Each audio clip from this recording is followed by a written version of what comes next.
Ladies and gentlemen,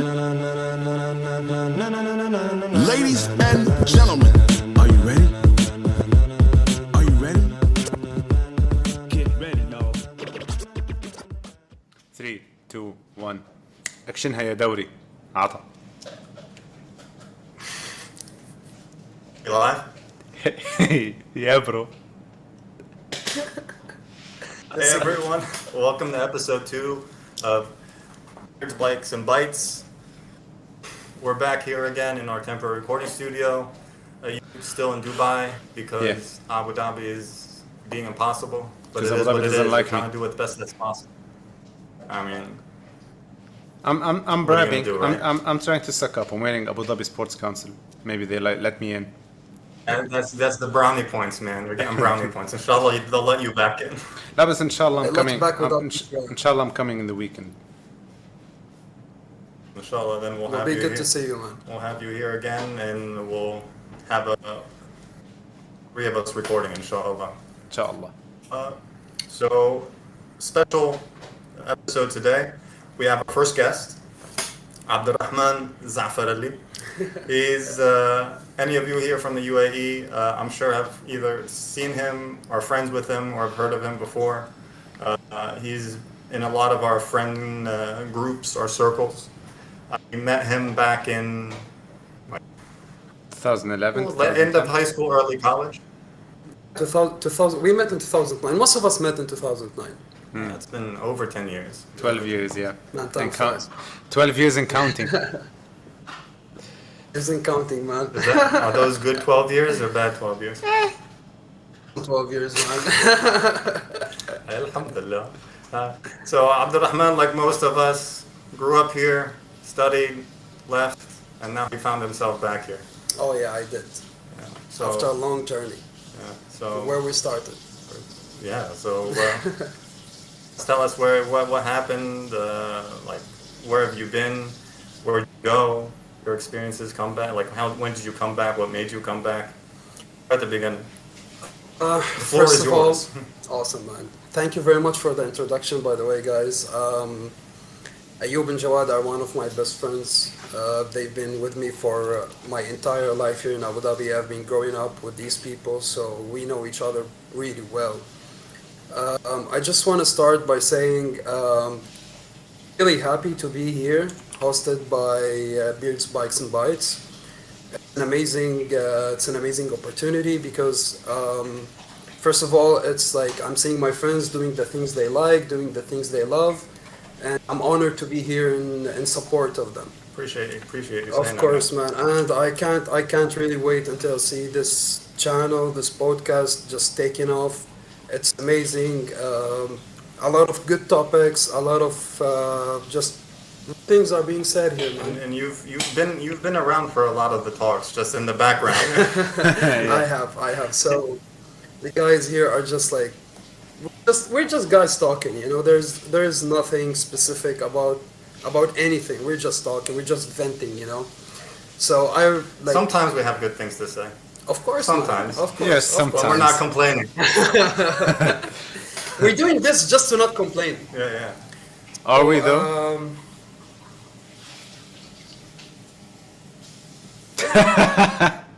Continue, please proceed. So you asked how 21 Abud came into existence. Well, that's a hell of a story, man. Well, first of all, I came from Syria in 2009. I lived in Syria for 4 years, pre-war Syria. So that was some good times. Yeah, when Syria was a good country, when Syria had some amazing views. So we're not gonna get into that right now. So I came in 2009 to Abu Dhabi, and pretty much was one of the first people I met. Funny story, you know how I met Ayub? So I was going out to Abu Dhabi Mall with some of the guys who are like mutual friends with Ayub. Yeah, Sami. You already know it. No need to mention names. I mean, we already did, but I okay. already did it. We'll edit it out. So this person Ayub, chilling in Abu Dhabi Mall, and we haven't said a word to each other. We still don't know each other. I haven't introduced myself. He didn't introduce himself. We were just sitting next to each other, just like being macho, you know, just like. He looked at me. He was like, "A milkshake." just straight up invite me for a milkshake, dude. I was like, "You got it, man." And from that day. I mean, there was ups and downs, you know, like any friendship, but it always came back and it always worked out for the best. That's every friendship, you know. That's when you know it's gonna last.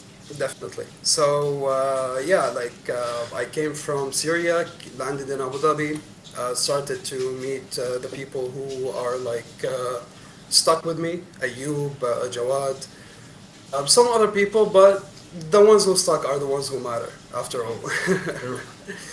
And Well, there was a time where all of us didn't see each other for years. oh yeah, Years. definitely, And definitely. then like this year or maybe 1 year back, like you came back and it was like we connected again. I remember. I mean, when I first knew Jawad, he immediately moved to the U.S. So we didn't really have a lot of time together until recently. Like we knew each other, we used to talk all the time, but we really didn't like True. like sit with each other or talk a lot with each other until I came back from Malaysia. So yeah. Yeah. So like yeah, basically all the friends that I met back in 2009 who still until here, like we mostly just like 4 or 5 years we just didn't see each other. Everyone just busy doing his own thing. Was in university, Jawad was in university, I was in university as well. So it was just like for a time. But when we came back even stronger than before, man. That's what I appreciate, you know.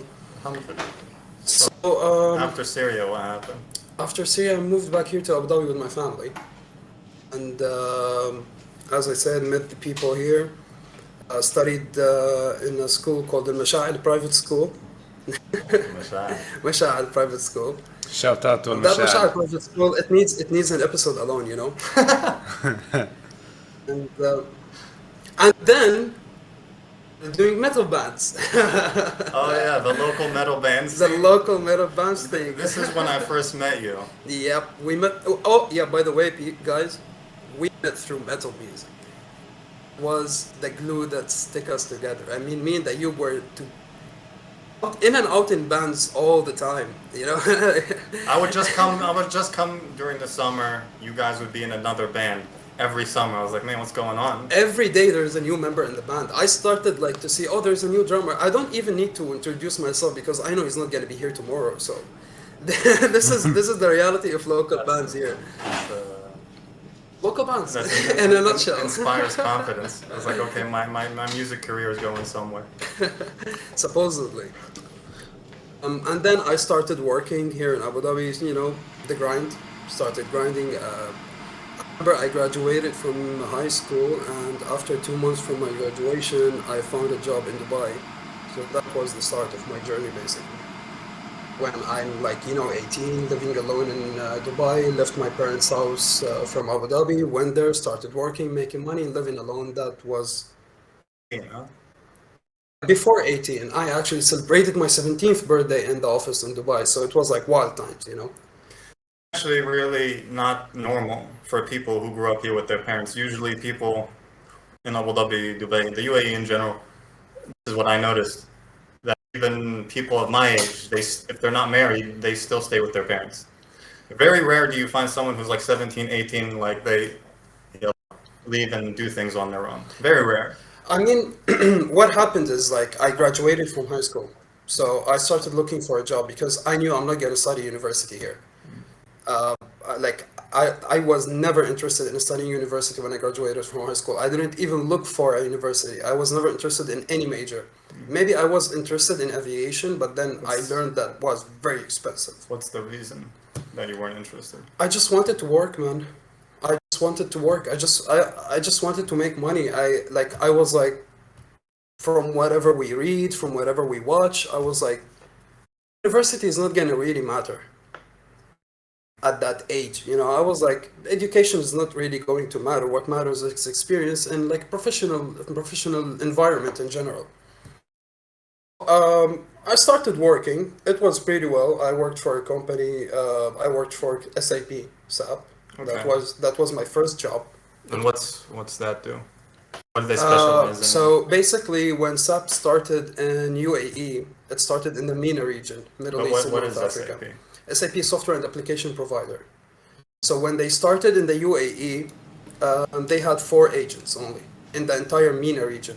So I was myself and 3 other colleagues. We were handling the entire MENA region for SAP for telesales, troubleshooting, and kind of inquiries. A lot of companies. But what does it do?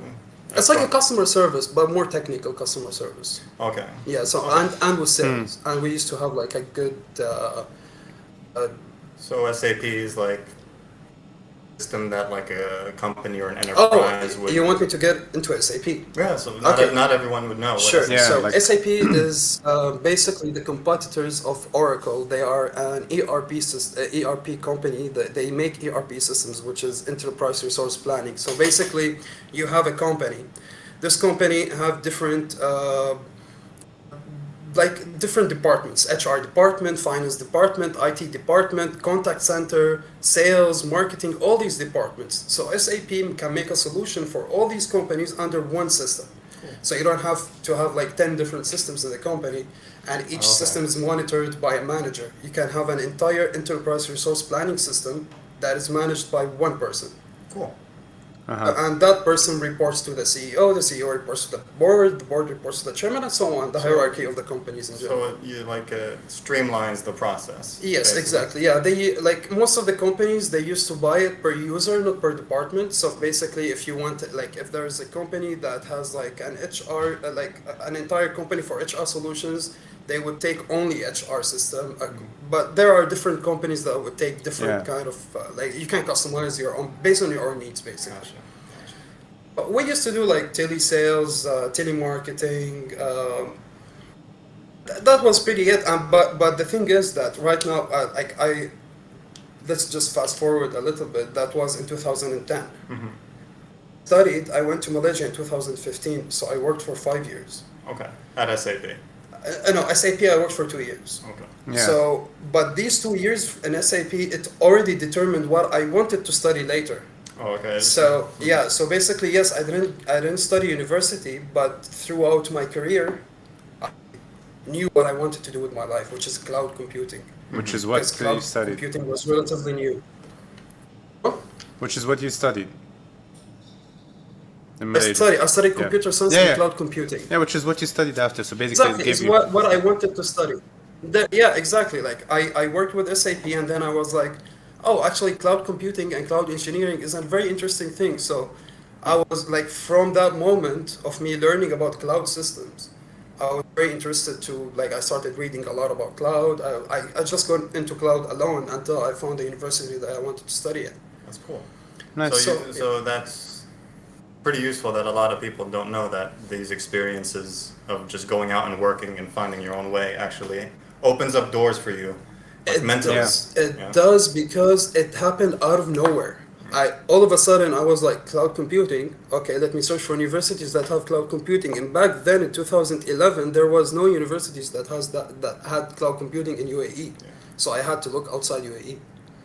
I found Malaysia, and I traveled to Malaysia in 2015 and studied there. Cool. You know, So between SAP and Malaysia, I was working in insurance.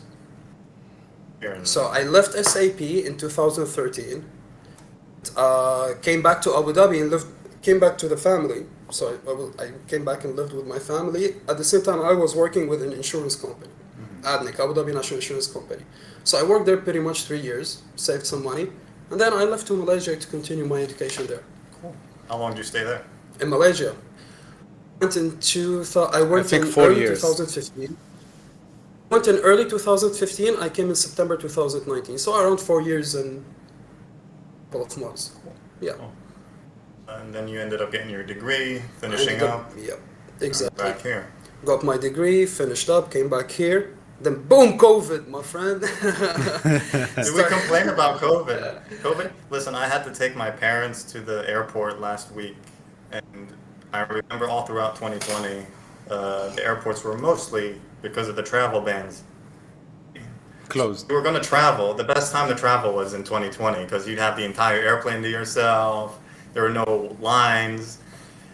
there to take my parents to check-in. It's everywhere. Just recently. Just like a few days ago, because they opened everything back up. And I was like standing there. I was like, man, I kind of miss COVID. I was like, man, I wish like that travel ban was still in place. These mofos are like, get back to like some room. But you traveled during COVID times, right? I did. That's why I was like, it's amazing. Like I would lay down. Yeah. The capacity of the airplane, how much was it? Like 30, 40%? But they were still doing the social distancing thing where it was like one seat, like, one seat yes, empty one seat no, yeah. A lot of people, which was kind of annoying. Yeah. But yeah. Anyway. I remember. That's when an introvert loves COVID, right? I mean, I wasn't affected with COVID. Like people were getting depressed. And Man, I was gaming. Yeah, people were getting depressed. I was like, man, I need to go see people. What's going on out there? We're like, okay, go back. Man, from February until like February 2020, like maybe December, was it? Maybe December or January 2021. Okay. And Ayub, every single day we're on Steam just gaming from morning until night. I mean, that's called living the dream. Yeah. I remember these days. This is when I took I got the. Also, you were working from home as well. I got the unpaid leave. So I had I stayed for like 3 months and a half at home from October until mid-January. So yeah, good days. Wake up Steam, sleep Steam. It was just fantastic. There's nothing else to do. The companies were telling people, listen, you can either stay at home or you can. You couldn't even there was no gyms. There was nothing. Yeah. I don't blame you. Yeah, like the only solution you had is to get out of your mind, and what you're gonna do other than like doing the things that brings you comfort, which is gaming. Yeah, exactly. No, you're absolutely like you made a joke about introverts, but that's absolutely correct. Like people who are used to going out and socializing during like normal situations, like they're social butterflies. Where like people were killing themselves over in the West. Like people were going like because they couldn't take it anymore. They're like, and like especially these people who are like addicted to like social media and Instagram and whatever. Like they Snapchat. couldn't, like you would hear about it on the news. Like they were going crazy. There was no social media appearance whatsoever during that time, which was peaceful, man. It was peaceful. No one was posting stories. No one was posting anything. No Facebook post. Everyone was just like complete lockdown. Like even from their phones, from people were like, okay, we accept the fact the entire world has paused. We're gonna pause. Yeah. You know what I actually miss? I actually miss it. I remember in the beginning months of COVID when it first came here, because it started here in February. So like March, April, these challenges came out, like tag your friends, do push-ups, I don't know what, pull-ups, upside down, sit-ups, stuff like that. These were good days. These like were nice memories. Everyone at home just doing crazy stuff and just tagging their friends. It was some nice stuff. Yeah, man. It was, as I told you, bro, like people were just like, especially us, our circle, like us as friends. Yeah, I mean, you're just like an hour and a half away. And until now, I didn't visit you in your new house just because of the rules of the curfew and of the PCR tests and all that. No, because you're lazy, but okay. I don't drive. So maybe I'm the only guy in Abu Dhabi who doesn't have a license, by the way. So no. There is the artist guy. Artist guy, because the artist guy, who we talked about in I think our first episode ever, that guy lives like he's an introvert like us, but like to the nth degree, like even more. So he literally gets out of his house, crosses across the street to work, and comes back. It's literally a block from his house to work. I think he memorized the stones from his house, like the blocks from his home to his work. He's probably listening right now, and then he's going to send to us on a group. He's like, what's up? كأنه بتشتموني.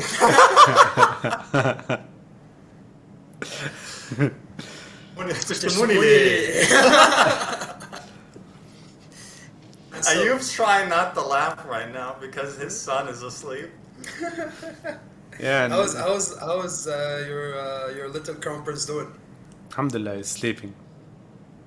He's sleeping, like he's like sweating. He's like, I hope he doesn't wake up, man. Yeah, like Yesterday, yeah, you were talking about disturbances that used to wake up your little one. yeah, neighbors. Whenever he wants to sleep, just everything goes off.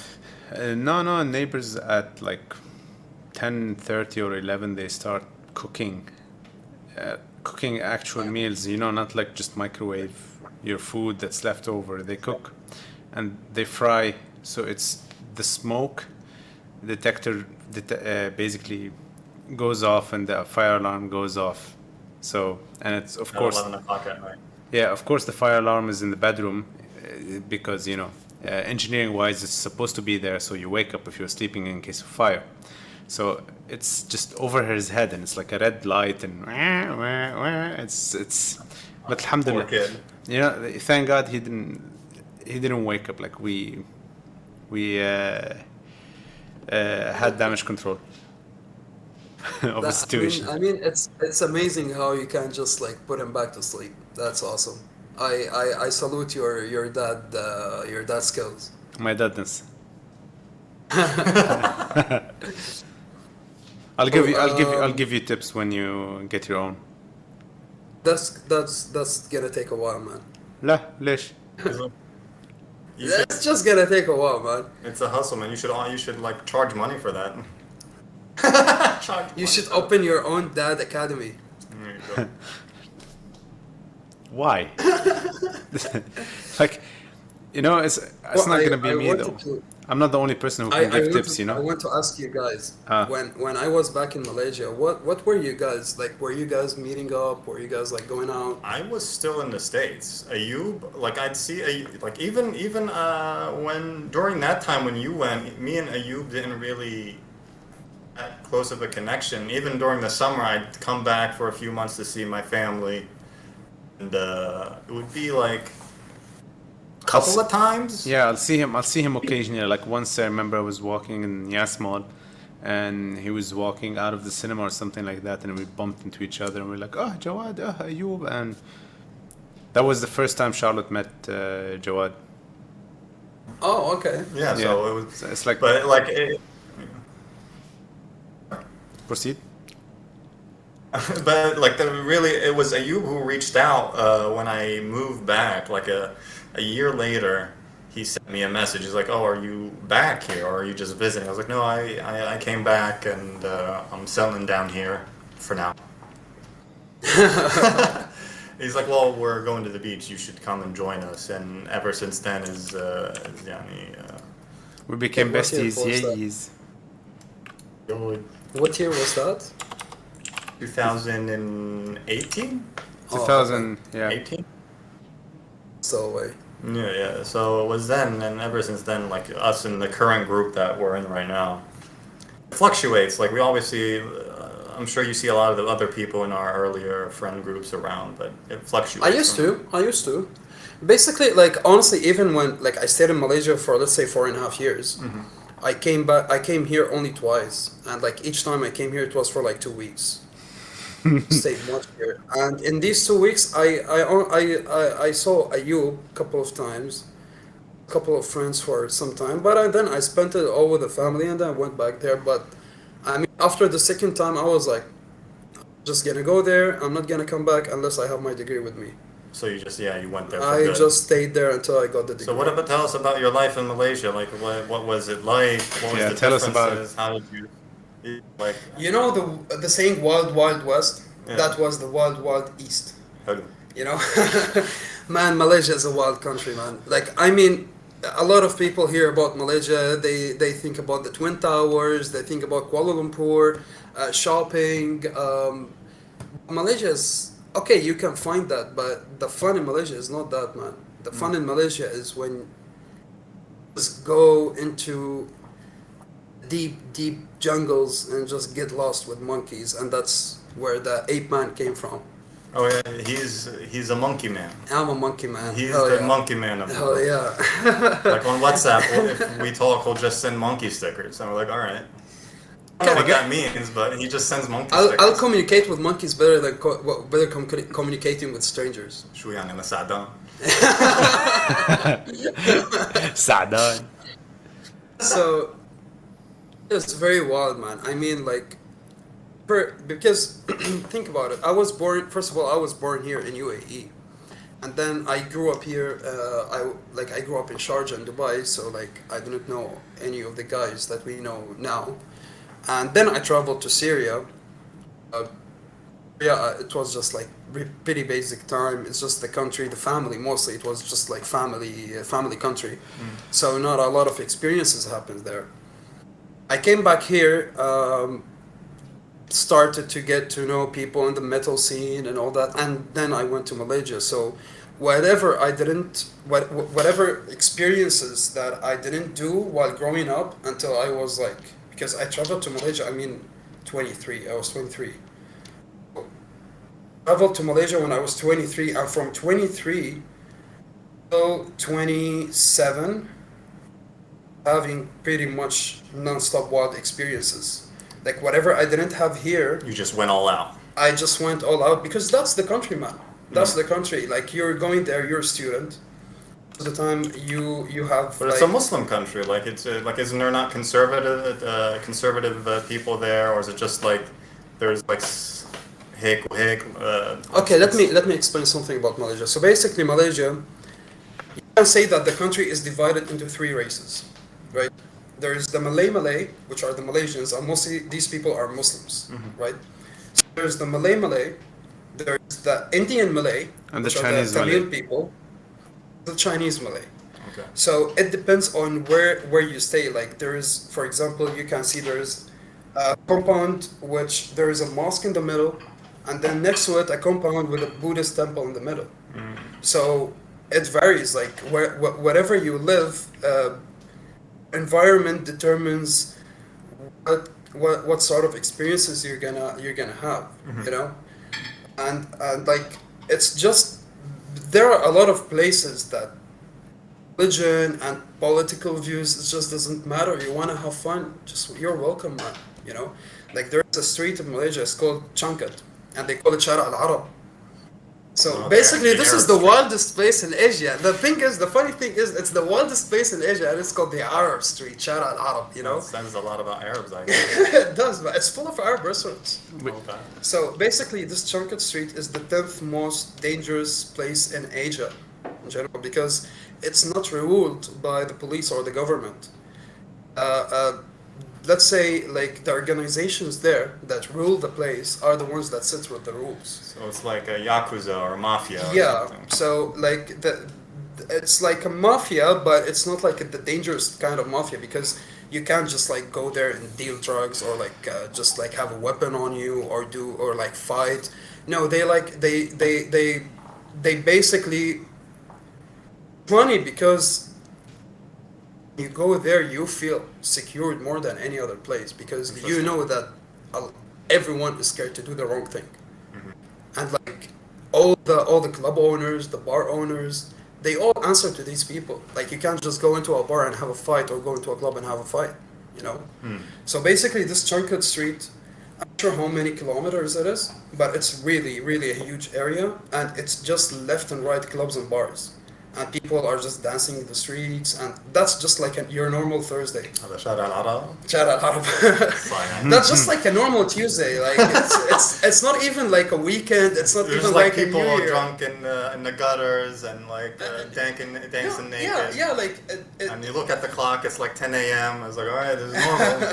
yeah. I mean, and plus there, man, all the supermarkets in Malaysia they serve alcohol. They have alcohol. Alhamdulillah, good to know.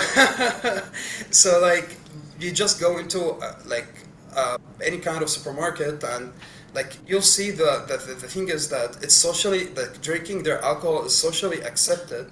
So you can see like the people who work on the counters, they are all like Muslims and girls who wear hijab and everything. But next to her there's like a fridge full of alcohol and beer and like liquor and like hard drinks. Do the Muslims drink there?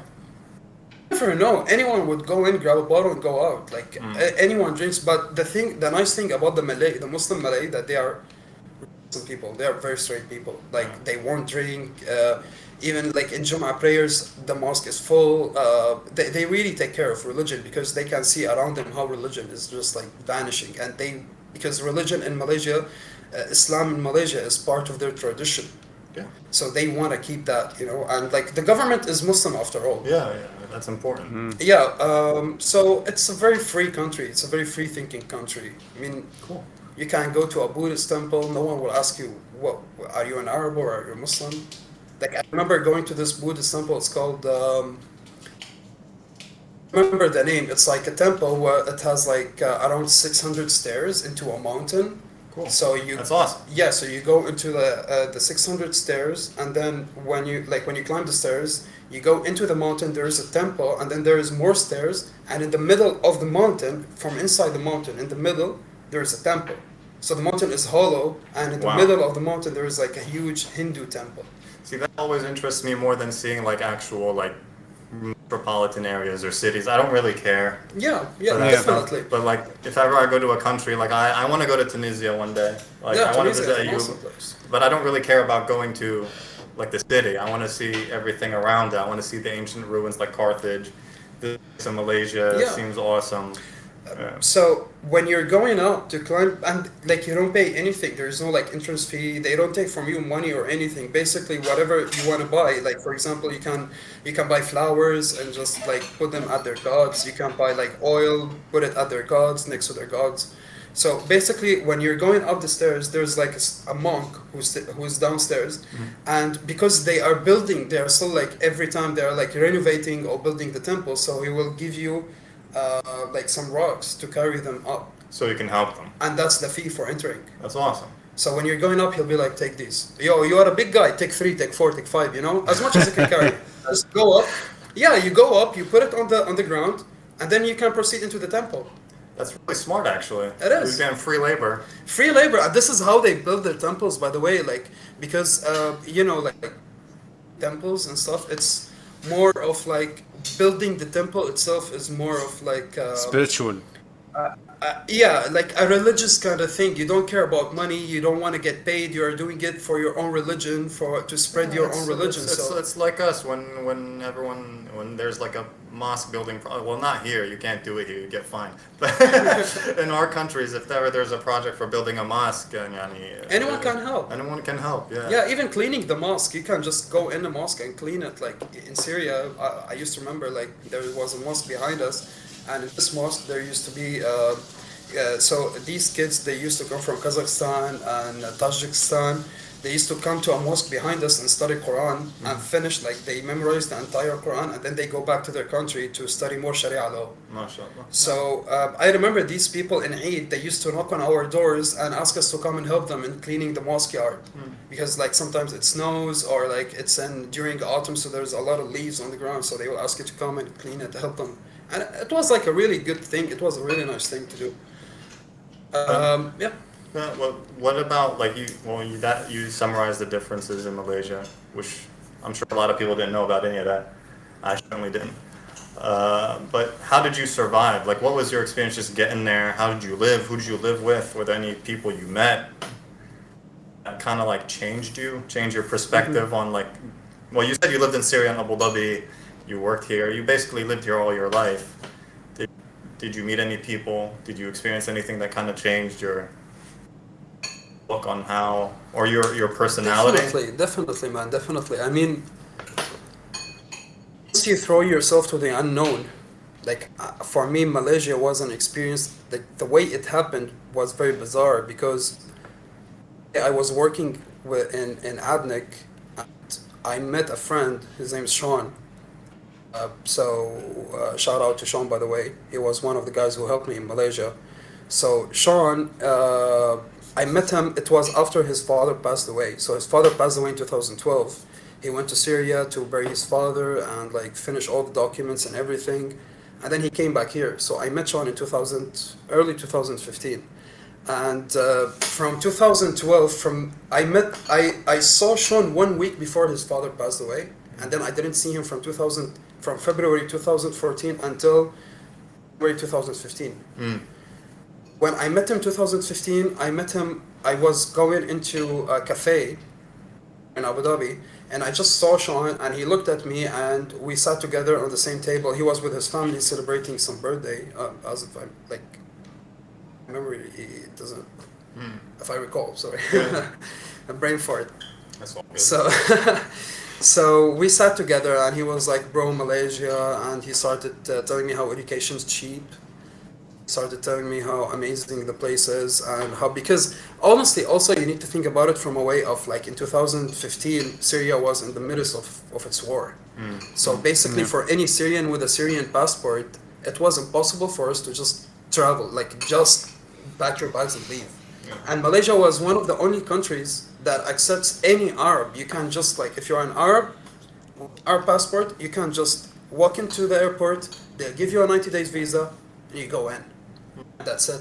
You don't need a ticket, you don't need a return ticket, you don't need a hotel, you don't need anything. You just go into the airport, 90 days, you're in the country. And that's it. And that was like my biggest motivation. Because when I went there, I didn't even know to which university I'm going. You went there as lack of options, I think you'd say your motivation was, or that it seemed like the best choice for you? I think his hands were During tied. the, during during the time 2015, I was like in a very bad place mentally and physically, and like I was not happy about anything around me, about my environment. Although I was working, I was making good amount of money in AdNic, and a lot of people were like, "No, you're stupid if you left." A lot of people were looking for jobs at that time, but I was like, "No, man, I can't do it anymore. I need to go have some experiences before it's too late." And Malaysia was one of the only countries that were like, "Okay, visa, man, you know." Come on. So within, like, I met Sean. 1 month later, I'm in Malaysia. I just, like, the next day from meeting him, I resigned, bought a ticket, and just left. It happened. They happen like that. Man, because I looked at it from a point of like, look, dude, if it's either now or never. You either leave right now while the idea is still fresh in your head, or you're never going to be able to do it. It's going to be too late if you waited like for at least 5, 6 months, a year, whatever. It's going to be too late. Yeah. So I was like, I'm just going to go. I left, I went to Malaysia, and then there I saw the university Lim Kok Wing, which is my university, Lim Kok Wing University of Creative Technology. And it was a very cheap university, international university. They had courses also in UK, but I wasn't able, like, I didn't get the visa to UK. It's okay, I'm married to a British lady and I can't get visa to the UK. Continue. But because there were a lot of people that reached the UK and then just like, here's my passport, goodbye passport. This is exactly what this is exactly what they told me, and the reason under why they refused my visa. No, They said you're gonna rip up your Tunisian passport. No, they told me that you took a 6 months visa, but you're only going for 1 week. We don't believe that you're going to spend this exact amount. We think basically they're thinking I'm gonna immigrate there legally. I'm like, you only have minimum. My wife. I'm like your minimum. Back then we weren't married yet. But I'm like, and never come back, you know? yeah, back then we weren't married like yet. And they give me another reason, which is also like arm bending, which is prove that you are engaged.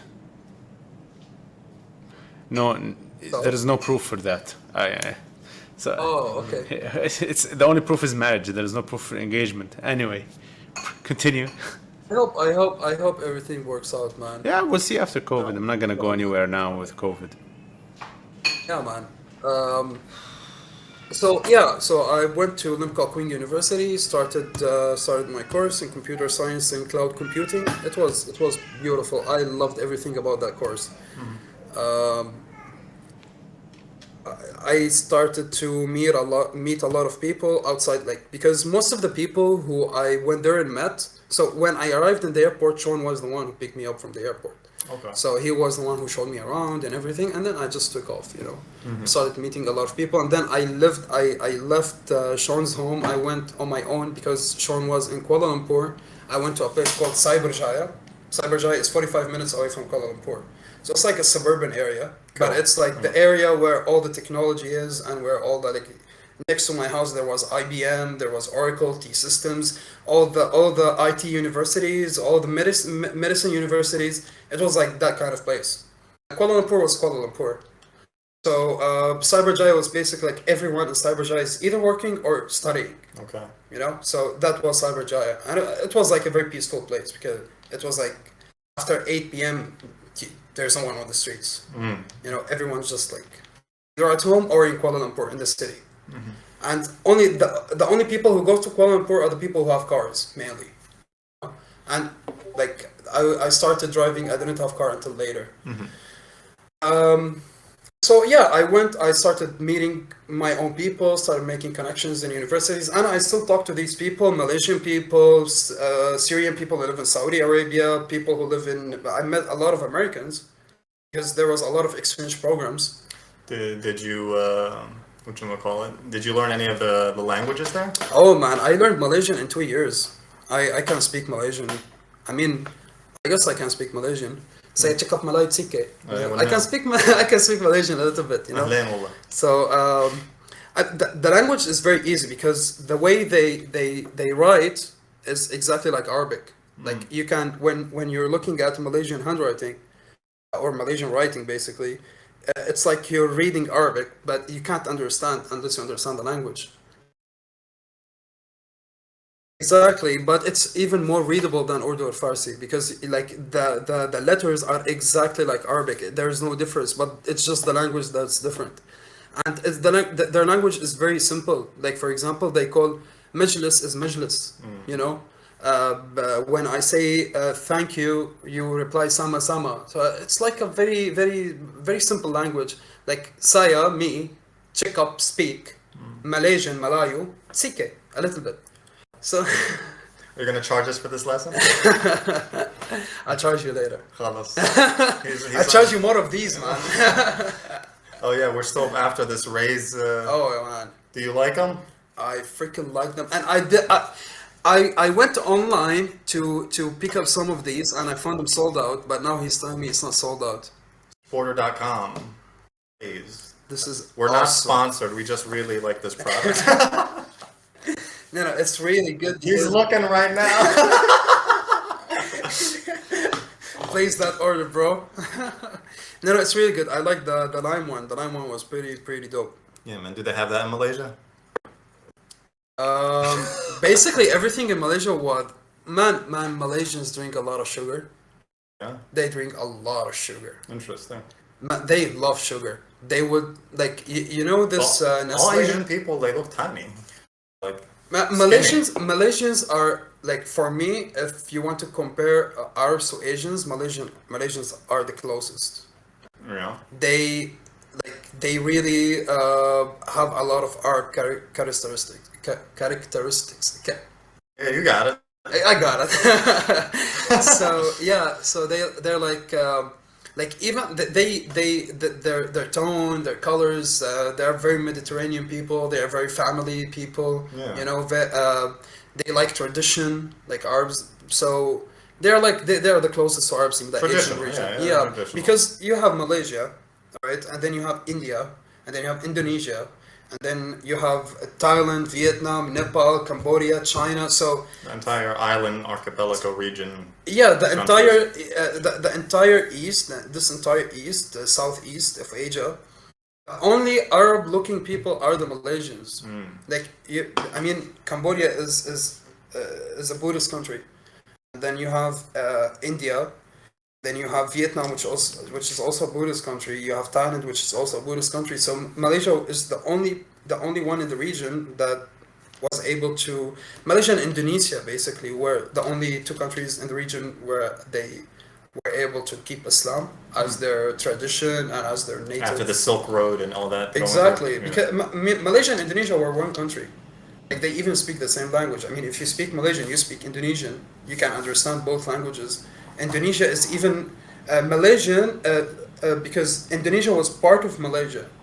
Okay, so when Indonesia got its independence, they kept the same language, which is Bahasa, but Malaysian is Bahasa Melayu. Indonesian is Bahasa, so the Indonesian language is a little bit different, but you can understand both if you just understand one of them. You were telling us, or telling me the other night about one of your experiences. I thought the story was really funny about like the different characters you meet and encounter in Malaysia, and one of them you said was like an arms dealer. Oh yeah, that I will never forget that guy, man. I will tell the story to my grandkids, man. You can give the PG rated version of it, but everyone needs to listen to it because it's. I mean, really it's awesome. not about PG. I just don't want the Malaysian government asking me who's that guy. We need him. That's fun. I don't want to get interrogated. No, you'll be fine. So I'm not going to get into details. Yeah, Really, you a don't lot need- of details because You don't need to. No. The general gist. a lot of things I'm not proud of. So it was an altered state of mind. Let's Sure. say, all right. I was in a very altered state of mind. It was New Year's 2015. So I was in Malaysia already for like 9 months, 10 months. So I'm already pretty. fresh. 9 months, 10 months. Like honestly, you spend more than 2 months in Malaysia, you're not fresh anymore. Plus, you're either a Malaysian or you're not. So you're Malaysian? I was a Malaysian. I was totally Malaysian Oh, after 10 months in Malaysia. Malaysia. So I was in, as we said, an altered place in my brain, and Oh, no. looks like the alarm's out. Yes, awake. Yeah. Poor kid. Poor kid, man. So the guys wanted to buy some bottles, I guess. So we found this place. We're basically in Changkat, that street I was talking about. So we were walking, right? You're walking, there's like bars, supermarkets, restaurants, street food, and then there's a place with just stairs that goes All the way to the bottom. all the way to endless place. You know, you look down, there is no end to these stairs. You go down the stairs, which is literally like a place underground. You go down like into earth, and then you find a supermarket that sells alcohol, like an alcohol shop, and there's like even you're going down into earth, there's a backyard that he had like tables and everyone was just sitting around there, right? Okay. So it was a little bit crowded because it was New Year's. So the guys were like, we're gonna go in. I was like, okay, you guys go in. I'm just gonna take a rest. I sat down. I was like on the ground.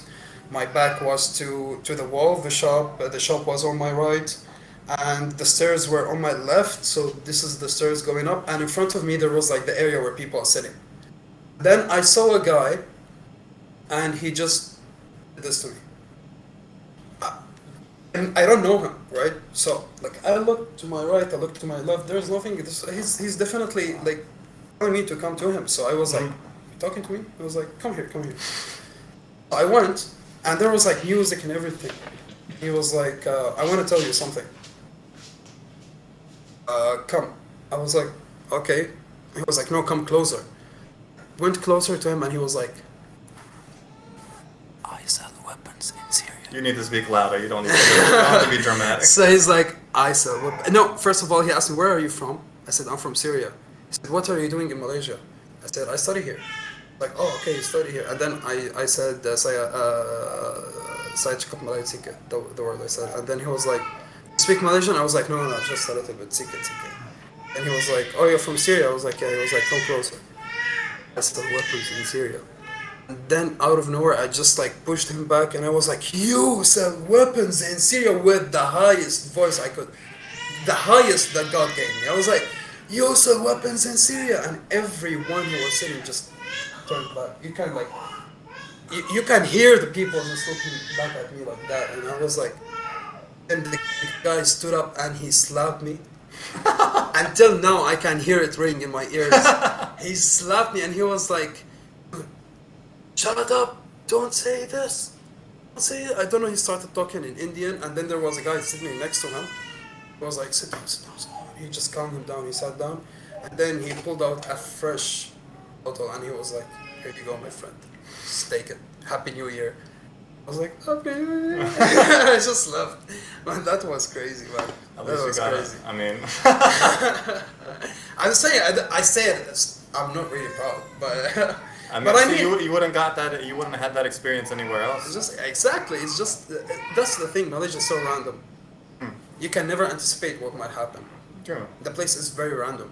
Like one day you can maybe you're going to university and then you'll end up going somewhere else that you're like, what the hell am I doing here, man? You know, that's Malaysia basically. So you need to just like clear your mind out of everything you know and just try to adapt as much information from everything around you. You know, like not like just be grounded. You know, just like no matter who comes and shakes hand, just shake with them. And there was like a guy who I met. I told you about him, like a millionaire guy who was like he had his own startup. It was like really well with him, and he's an expat and he's Syrian. He told me one thing that until now I take it as a rule in life: a yes man. Yes, man. A yes man. You know, just say yes to anything, but with your own rules, with your own terms and conditions. Just be a yes man, and until now it's serving me well. I've heard contradictory things. That yes man, usually a connotation of a yes man means they don't. They're just agreeable. Like even when somebody gives them an order or that goes against what they think, or something that they don't want to do, they're just like yes men. They're like, even when you're following other people and you know they're doing something incorrect, just to please that other person, you're like, yeah, you agree with them. That's what the connotation of a yes man is. That's why I said be a yes man, but under your own terms and conditions. Don't be a doormat. Yeah, that's not a yes man though. That's a different thing. I mean, it depends on how you define it. Yeah, I know what you're saying. Yeah, you're definition- talking about the general definition of a yes Yeah, man. that's what the You saw the Jim Carrey movie Yes Man? No. Okay, see that movie. It's amazing, man. Okay. You know, that's an amazing movie because he starts like a person who has nothing depressed in life, and he starts to be a yes man, and then from here to here. I mean, like that's not like really reality, but I mean like being a yes man, be a yes man, but like in your own terms and conditions, just like not being a doormat, basically. But okay, you can agree, but you can like just be ambitious, stand up for yourself. definitely, yeah. You can't just work in a professional environment and be like, oh, okay, yeah, I'll do whatever you want me to do. No, That's what a yes man is. Yeah, That's what, so yeah. So just be ambitious, follow your own rules as long as it's not stepping on others. Or do you oh, not? definitely, no. Like, you need to respect other people's boundaries. You know, Yeah. you need to give people their space. You need to. There's red lines that you need to identify with every single person and like you meet. So, and every person, because there are people who everyone has red lines. You know, everyone has their own standards. So you need really to respect the boundaries. You need to respect that. Okay, no matter what happens, I'm not gonna cross my line with this person. You know, and just keep respect with everyone. Just respect every single person you meet. Well, that's another story you brought up to me earlier. We were talking about how you in Malaysia you lived in a 3-bedroom apartment or something with like 4 or 5 other dudes, and like it was a really tough situation for a lot of you. Some of them were running away. Some didn't have any money to pay. Yeah. And then they didn't basically respect your hospitality. No, honestly, see, I'll. The thing is, man, that when you are in a country like Malaysia and you can see that, okay, if it's not about helping this person, it's about like this person needs help. If I don't offer my help to him and just go all the way into helping him, no one else is going to. So like when we were living around 7 people in one home, okay, like a lot of us had to make sacrifices, and it was a very big sacrifices because there are times, man, where we literally 7 of us slept hungry, you know, like literally it was very hard time. But at the same time, when money started to come in, we were all happy together. Like we shared the hungry, the sad. We cried together, and then we shared the same. Like we used to eat from the same plate, you know. So it like gave you a sense of community where there is no community around you, because you are homesick all the time. And if you don't have this kind of people around you, you're gonna lose your shit. Honestly, like, because you're gonna, man, honestly, 5 years, I was thinking about my family every single day. I was like, I want to go back home. So I didn't know what home was. So we had to create the sense of community, you know, and we got so attached to it that we didn't want to lose it. So we were like, We're willing to Just- make sacrifices if people weren't like helping out. You were like, خلاص يعني, it's at least they're part of us. You're willing to make the sacrifice for you to keep that feeling of community. Definitely, because man, in Malaysia, the thing is the I would say, like, my bad experience in Malaysia, because like every good experience, there has to be a balance. Like, you can't just say, oh, I had so much fun in my entire stay in Malaysia. It's not all sunshine and rainbows. Yeah, the balance was, okay, we had some fun, we had experiences, a lot of things that would never happen to me here in Abu Dhabi or in Syria.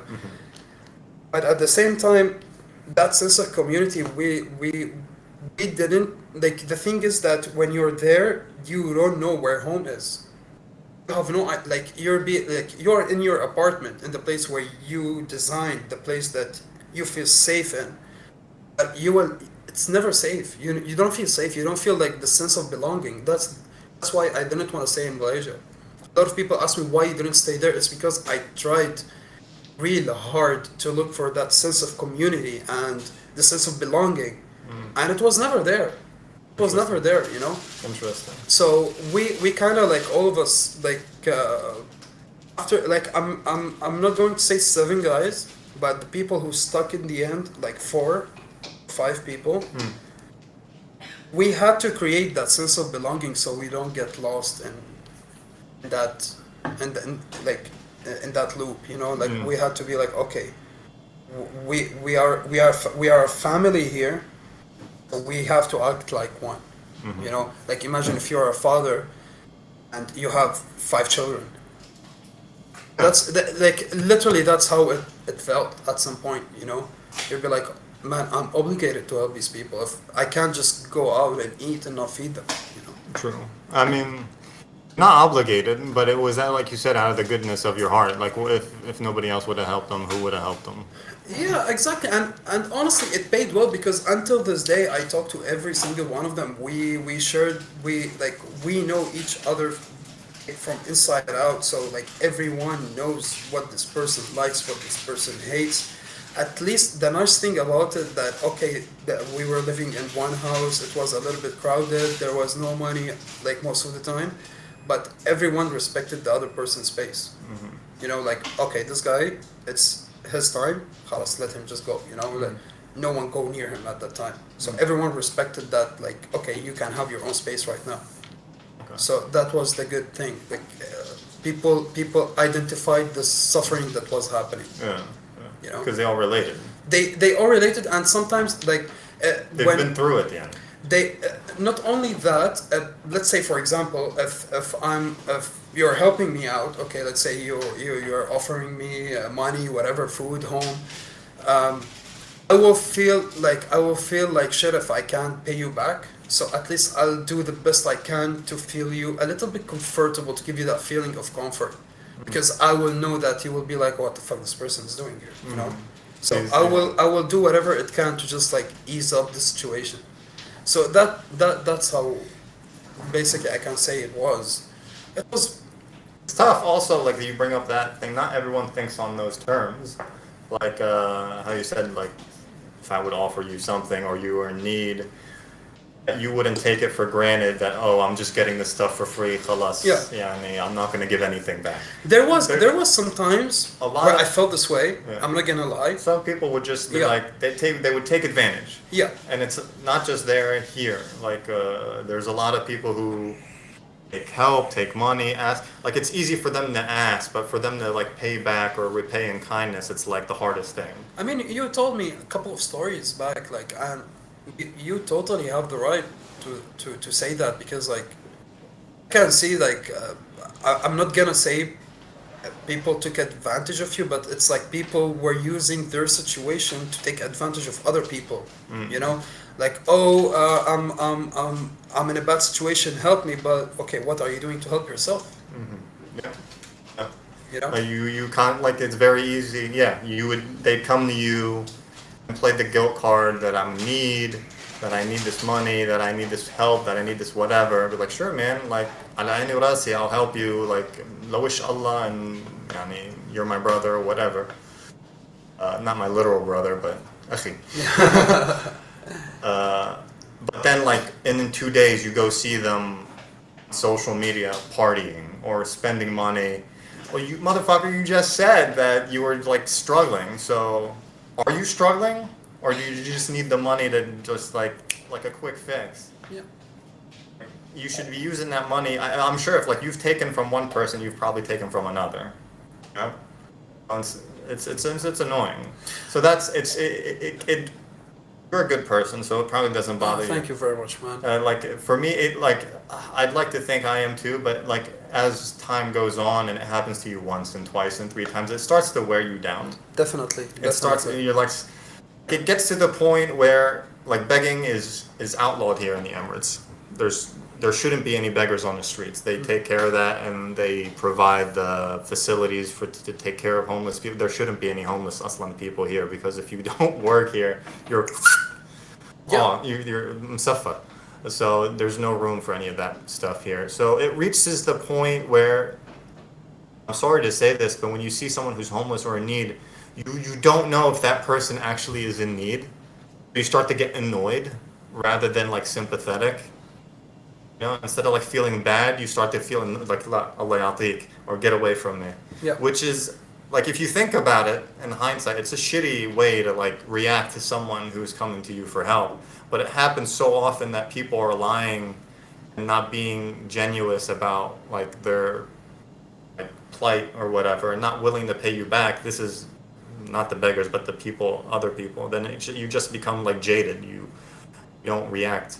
True. I mean, like, the problem is, man, that especially in this era, let's say, a lot of people just want to take advantage of the situation. Like, okay, I mean, you're in a bad place. You're in a bad situation. I'm ready to help you as far as it goes, but I also want to see you helping yourself, man. You know, like, grow some pear, go look for a job, do whatever it can, like, Stop making shitty decisions. Exactly, stop making shitty decisions, and stop, like, basically just get out of your comfort zone, you know, like, just go work, just go look for anything, any kind of job. Like, I have computer science and cloud engineering, and I'm not even working in that.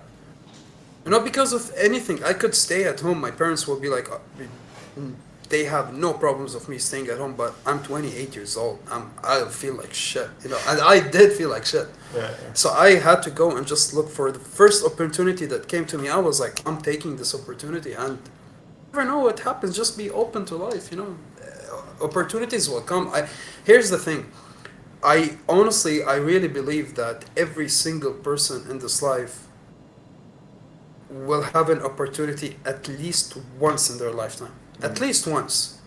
There is no something that's, oh, that person is an unlucky person in life. It's just like shitty decisions, shitty mind state, you know.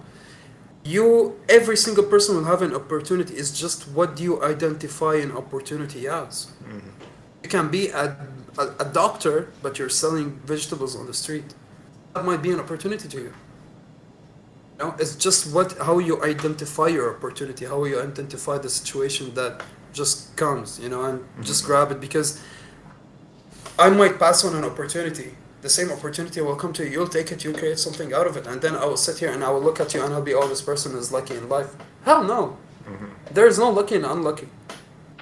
Yeah, and a lot of people shit on the mega rich and ultra rich, and like it's a meme to, like, shit on Mark Zuckerberg or Elon Musk or the lizards. The lizard. What's his Jeff Bezos? Bezos. The king lizard. The king lizard. But all three of those came from nothing, more or less. I think Jeff Bezos just, like, sleeps on the wall like this. That's how he grabbed hold. He didn't have a seatbelt in his rocket ship. He was just like, he was like, Sahli. Abu Bres. So, but for the most part, those people came from nothing. هدول these other ultra rich people like who were born into it. No, these people don't know the value of the dollar, and that's another thing Definitely. that we Yeah. talked about. For most of those, it's because they were ambitious, like you said, because they were tenacious, because they followed. They didn't listen to anybody. They followed their dreams, and they just did their own thing. Man, Maybe they had to step on a few heads to get there. I don't know. There are things, but I mean, they went through. Oh, he's back. oh, he's back. Back from daddy, what do you call it? Daddy magic. Daddy duties. Daddy duties. Daddy duties. Duties. So, man, the thing is that, like people like Jeff Bezos, Elon Musk. Well, let's give them caught up. I mean, we're talking about how Oh. it's easy to shit on and meme on rich people, but most of these heads of corporations that, or the known ones like Mark Zuckerberg, Bill Gates, all these, they came from nothing, and it's because Yeah. of their own blood, sweat, and tears that they became ultra rich. Now, what they did after they became super mega rich is like that's besides the point. We're talking about Yeah. the journey, how they got there in the first place. Definitely. I mean, bro, like look at Amazon. When did Bookstore. Amazon start? What year? 1998. Yeah, like in the 90s. Yeah, in the 90s, It was in a the late bookstore. 90s. Other than being, yeah, it started from just selling books, used books basically, just selling used books. Now they own 80% of the internet. AWS is the biggest cloud operating platform architecture in the entire world. They are bigger than Google, bigger than Microsoft in terms of hosting and web hosting. I mean, right now people are, see, when you're in the cloud business, there are two things.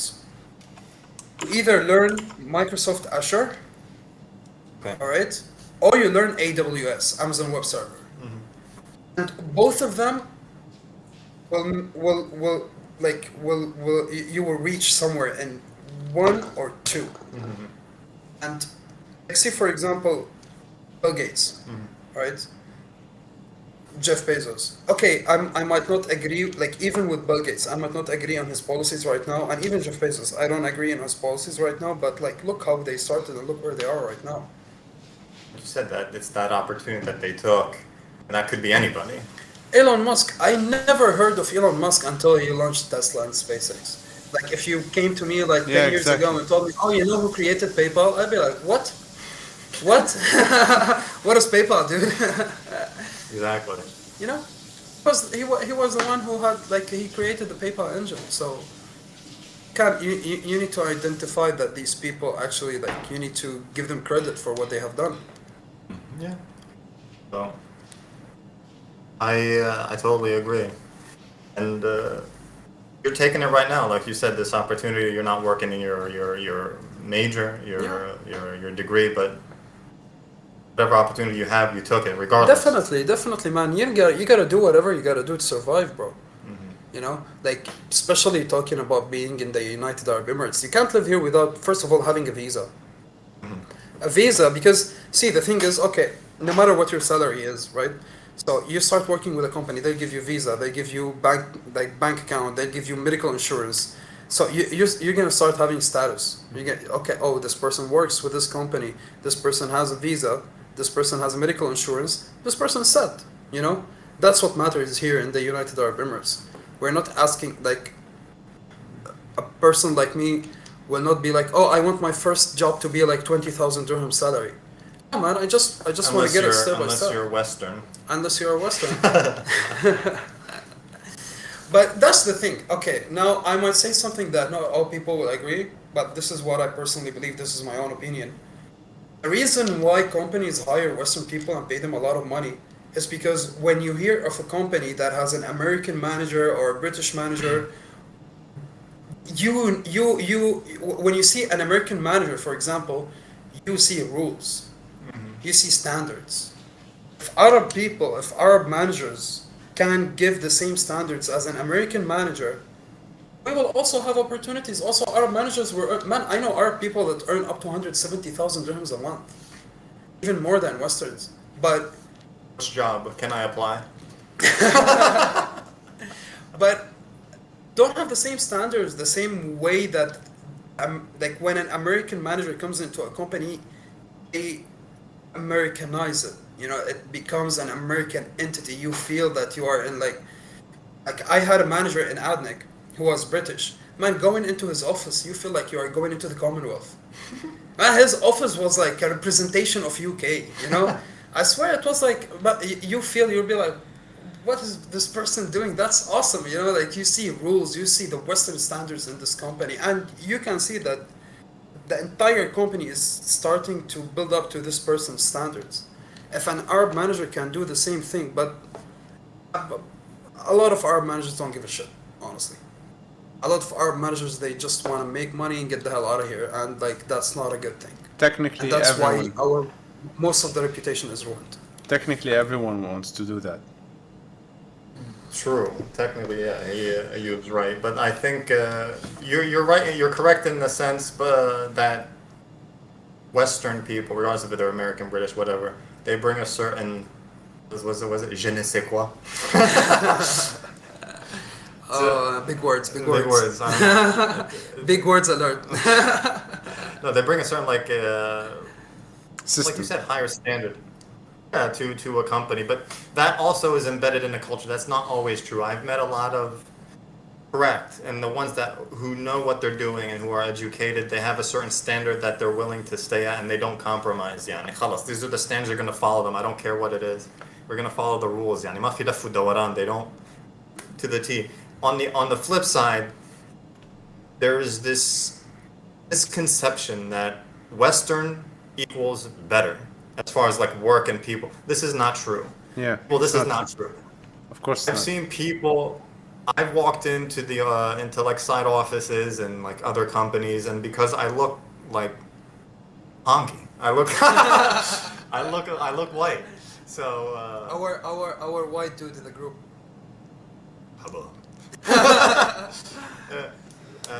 they just assume that I'm white, so they treat me. Like off the bat, they treat me different. And then when they're like, "What's your name?" I give them my ID. It's like Muhammad Jawad Ambari, and they're like, "Oh, you're Arab. I didn't know." And then they change the way they react to you and change. Like we had managers in projects who were project managers, like at construction sites, who were running the show. They were telling people what to do, as if like they had experience and they've been around a project construction site before and they had experience. This is what you would think that someone would have in that position. Turns out that was like a plumber back in like Manchester, or this other guy was like a carpenter back in Indiana. Like they just brought them and gave them this humongous salary just because they were white. And then you talk to them in meetings and stuff, they didn't know anything. Correct. So it's not like I know what you're saying. The Western people who do know what they're doing and who do come bringing that standard to the table, they elevate it. But at the same time, there are people who take advantage, and the problem is with the culture here in the East, where we just assume that West equals better. But don't you think that kind of a sense that I'm not gonna say we, but like Eastern people, they're the ones who basically ruined this. Basically gave the Westerns this reputation here in the East. No, it's definitely their fault. Yeah. It's definitely it's Like- like the Arabs. Arabs sometimes they have this ego about them where like if I come. Yeah, we were talking about it the last time. Yeah, if like even you, if we come to a meeting and we start talking in like even just a slight American accent, they'll start like the Arabs will start be like, will be like, why is this guy talking like this? Or why is he like Coming here with his accent, His looking accent. white boy looking. yeah. I've experienced that. Whereas the South Asian, the Indians, the Filipinos, if you talk in this accent, regardless if you're where you're from, but if you talk in this accent, they'll respect you more. They'll think you're more educated or you know more, which is not the case. So yeah, you're right. Like it's the culture that's kind of ruined this and gave the Western people this like ass basically to do all the stuff. And honestly, like Ayub said, most people are coming here to make money and bounce, bro. So why wouldn't they? Wouldn't they? Why wouldn't Yeah, they? Why wouldn't they? True, Yeah. true. See, right now I'm working in the medical field, right? I work in the administration, nothing fancy. But like, however, The people who I meet in my daily work, like my day-to-day job, my duties, my tasks, the people who I work with are mainly Western people. And from what I have seen, and that's like recently, Arab VIPs, let's say people, Arabs with high stature here, and Western people with high stature here, they are the kindest people when you talk to them, and when like even when there is a problem representing, when you talk to them and you try to solve the problem, they are very respectful, they are very humble. They thank you for the job you're doing, even though you couldn't do anything for them because this is the policy, whatever the problem is. And you meet like some Arab, or like, yeah, just some Arab manager who will be shitting on you, and he will be doing all this on you as a person while you're representing that entity you're working for. So I've met really high people, really VIP people throughout my work, and I've met like people who are just trying to survive. And the people who are trying to survive, their ego is very high to the point that it really stops them from creating something out of themselves. Because they refuse to take that extra mile or take any work that they think is beneath them. Yeah, they refuse to learn. Definitely, and they refuse to learn. That's one. That's 100% number one. Number two, they treat everyone like they treat everyone in a sense of like, okay, so basically I'm not really gonna get into details because I don't want to get into problems. However, there's this person who I know. So we were trying to call this person to tell him that there's a problem with the documents he had, and he's starting to shit on us. No, these documents, I submitted all the required documents, and it's a government documents, man. Man, just come and sign. Just come and fill out the documents. There is nothing more. He wants the company to send him a driver to his home. He's jobless. Wants the company to send him a driver, and he was acting like he's some high manager or something in the company. But the company had to do it because customer is always right. It's a company after all. They want to protect their business, you know. But I mean, come on, dude. Like, why you are acting this way? You just like be a little bit flexible. Why you are being this way? Whilst I have an Western, or not Western, like local people who are VIPs, they work for the government, and they will be like, oh, okay, I'm coming right now to the office, I will sign them. تكرم عيونك, there is no any problems with it. بالعكس, I know this is process, this is from the government, don't worry about it, you don't need to send anyone, you don't even need to send it to my email, I'll come, I'll sign it, and I'll leave. And they will come, they will sign it, they will leave. Yeah. These people are the ones who are creating this It's the Arab ego, stereotype, you know? It's the Arab, and it's never going to go away. I wouldn't say ego. It's permanent. I would say it's a complex. Because It's a complex. It is a complex. It's a superiority complex. Like they think they're superior. they because a lot of people think that they had nothing, and they made something out of themselves. So they believe when they become something, therefore everyone should bow down to them, which is not true. Yeah, I mean, these are people who are. I agree at the end, but these people are still short-sighted. I was like, how many billions of people are in the world? Bitch, you ain't the first one to have a job. Yeah. Like, get over yourself. Yeah. I mean, like, and most of these people, if they resign, they'll find their replacement in a couple of days. It's not like he's giving something that he's not like an irreplaceable kind of person. Like my father told me, he's in the corporate world. Like everyone's replaceable.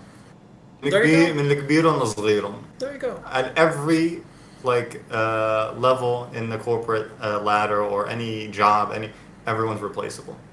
Man, the thing is that when you wake up in the morning and you go to your job, you need to put in your mind that there is another person who is looking for the same position that I work in, and he will accept way less than I'm taking. Yeah.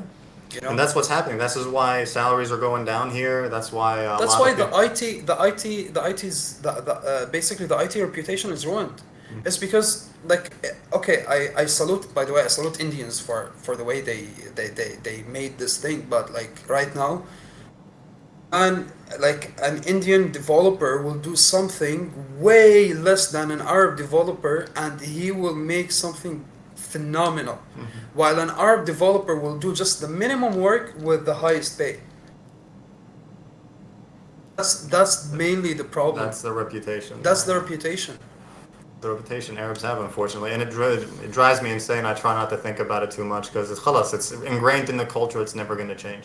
Even the Arabs who most of the Arabs who immigrate later in life to Western countries, they carry that over, and then they find it very hard to like assimilate or like because they think they can pull the same shit over there, and then they get smacked down by reality. They're like, "What are you doing, man? Yeah. You can't survive off this."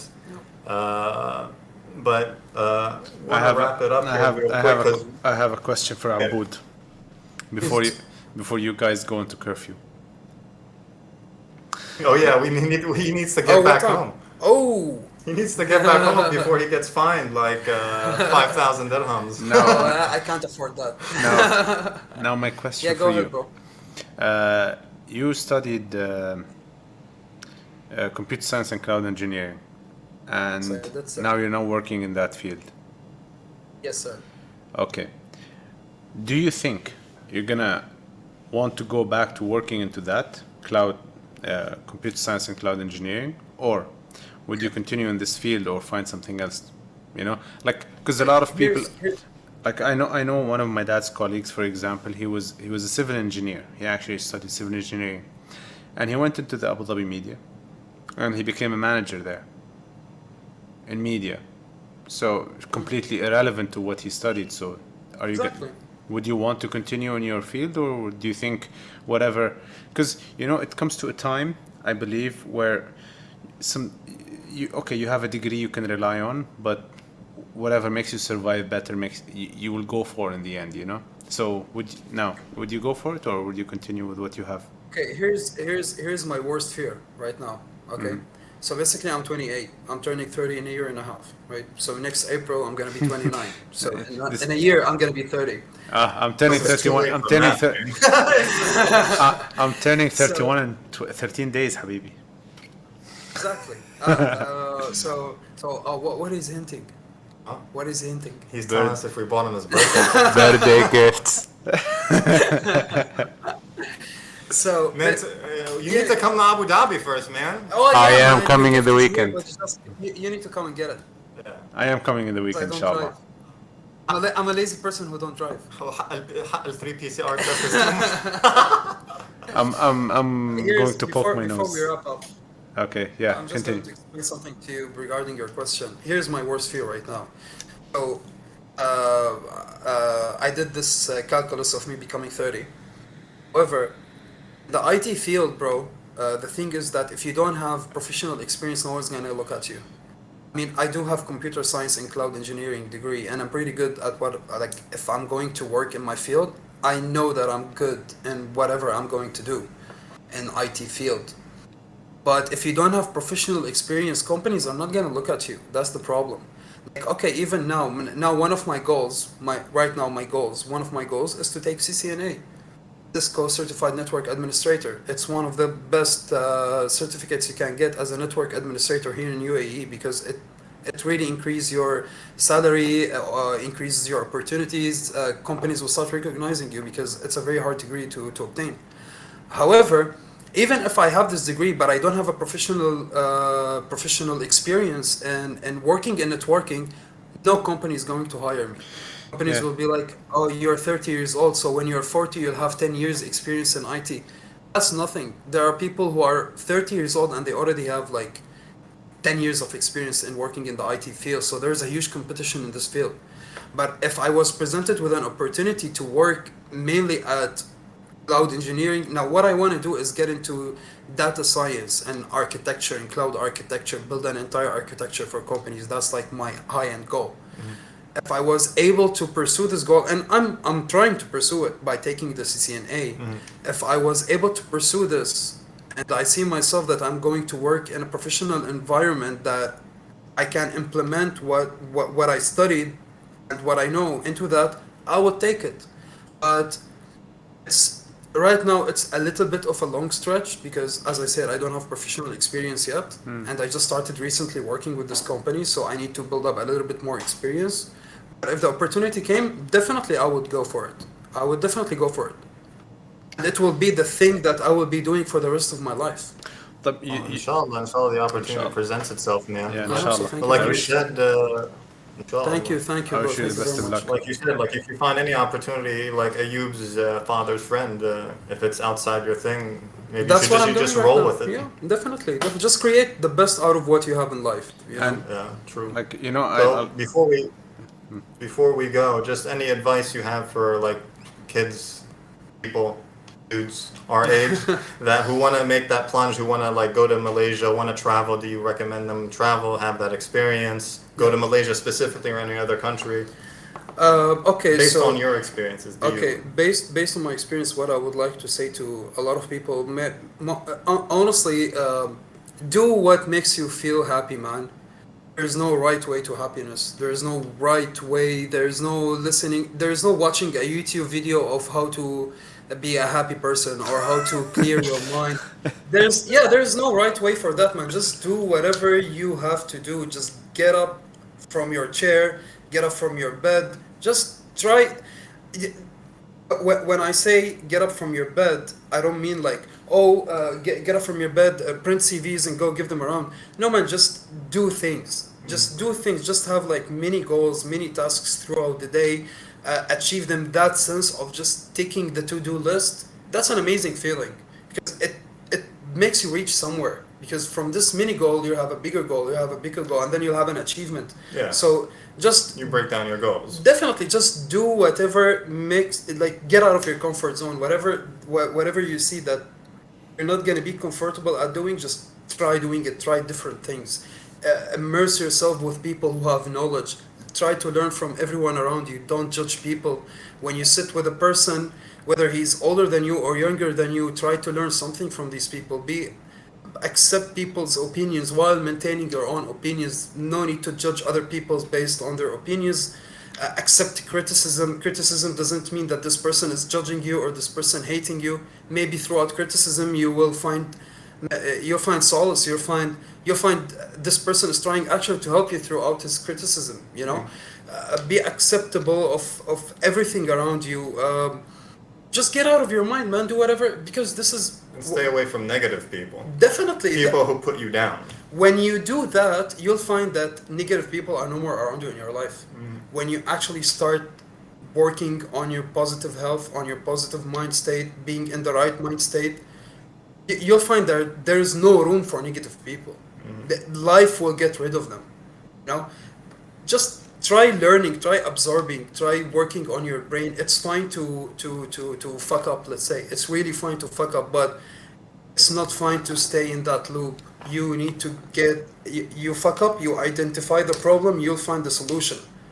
Once you find the solution, you work on that solution, it feels fucking great, man. It feels fucking great. A year ago, I was in a very bad place. Right now, I thank God I'm in this place. I'm not where I want to be, but I am where the track is sending me to where I want to be, and that's the right that's the right path. You know, there's nothing happens fast. Easy come, easy go. Shit takes time, man. Good stuff takes time. You just need to start building up for it because when it comes, you need to know how to obtain it. Good message. Good message. Thank you very much, man. That's Word. what I learned from life.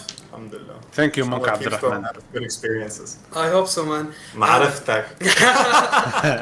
I just want to say the last thing that guys, as a friend, as a brother of you both, I really want to see this podcast, this channel going places. I would do whatever I can to help reach out to people. This is an amazing talk. I've had so much fun right now. We're just talking, we're just chilling, but I feel like I already know you more than we've been together for 12 years and I already feel like I knew you more. Definitely you guys heard stuff from me that I didn't open up before. Usually when we're sitting around, we're just joking or You know, having that. Yeah, we're making fun of each other. we're making fun of Oh yeah. يلا صحيح. So yeah, man, like you guys really deserve the best. You guys really deserve the best, and I hope this thing just not only takes off. I hope it explodes in our world, man. Inshallah. Just good stuff takes time, bro. Yes. We will. Stay consistent. It's an honor having you on for our first Yeah. My honor, guest. bro. Oh It's my, our yeah, pleasure. I'm the first guest. I'm so Yes. honored, man. You're the first guest, yes. Yes, inshallah, many more. Many But more to Inshallah. come. until then, we're trying to avoid a 5,000 dirham fine, and he needs to go tend to his child. So, inshallah, we'll see you guys on episode 3 Yes, officially inshallah. next week. So this Yeah. episode will be uploaded Tuesday. Clips will be on the second channel, which we're getting around to that. But we'll see you guys then. Appreciate See you ya. guys watching. Like, subscribe, and share. All that noise. Peace. Take care. This Peace. time we'll talk about And the gator Abud. farm. Abud, yes. Don't forget about your gator farm. Yalla, good night, guys. He's an aspiring gator farmer.